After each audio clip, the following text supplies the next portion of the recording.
Ouais, je suis une fraude, GTA prend 50 ans à sortir, ouais, laissez-moi tranquille. Il n'est pas youtubeur à plein temps chez Yinka. Merde. Bon, aujourd'hui, j'ai 2 minutes pour vous parler d'un truc qui me tient à cœur et qui vous tient sûrement à cœur.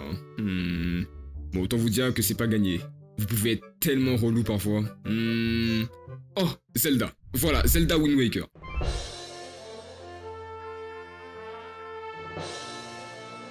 Prendre la mer et partir pour des aventures parce que notre conne de sœur s'est fait choper par un oiseau géant. Évidemment, dans le monde de Zelda, ce genre de scénario, c'est la norme. En plus, il a un sacré flow, ce Piaf. Enfin, pas Piaf, du coup, parce que les Piaf, eux, sont bien présents dans le jeu. Et c'est d'ailleurs sur leur île qu'on va fight notre premier boss. Parce que oui, après que notre sœur se soit fait kidnapper, on décide de partir avec l'équipage de Tetra, qui elle aussi s'est fait choper par le même oiseau. Décidément, vers la forteresse maudite où a été emmenée notre sœur. C'est normalement le premier donjon, entre guillemets, du jeu. Et c'est à ce moment qu'on rencontre le grand méchant du jeu, Ganondorf. On rencontre le lion rouge qui nous récupère en pleine mer parce que Link a le cul bordé de nouilles. Et c'est à partir de là que notre aventure commence. Le premier objectif de Link, c'est de sauver sa sœur. Il faut donc qu'il s'arme au maximum pour revenir plus fort à la forteresse maudite. Le second, et attention, c'est un petit spoil. Et si vous n'avez pas joué au jeu ou que vous ne connaissez pas l'histoire, ben tant pis pour vous.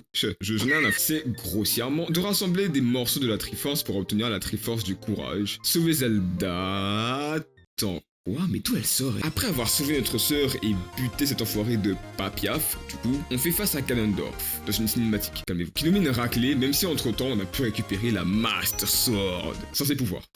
Après cette giga raclée, Tetra débarque de nulle part, genre nulle part, pour nous donner un coup de main. Elle se fait choper, Ganondorf devine grâce à sa Triforce de la Force que c'est la princesse Zelda. Puis t'as les vrais Piaf qui viennent nous sauver parce que franchement on est sacrément nul à chier. On s'échappe vers la tour des dieux, enfin sous la tour des dieux où se trouve l'ancien royaume d'Hyrule et on découvre que Tetra, bah c'est pas que Tetra, mais aussi Zelda. Voilà.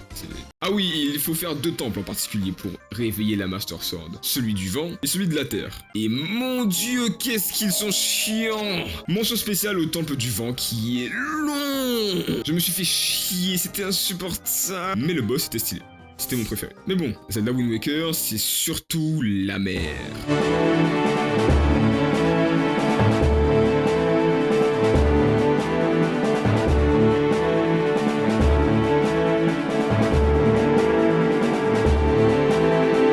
Il y a tellement plus que ça dans le jeu, mais bon, vous vous doutez bien que je ne vais pas tout citer, hein. Je n'ai que 2 minutes. Comment je vais appeler ce concept? On dirait un vieux plagiat raté d'un résumé foireux, sauf qu'il y a que moi qui parle. On va juste dire que c'est Zelda Wind Waker, mais mal expliqué.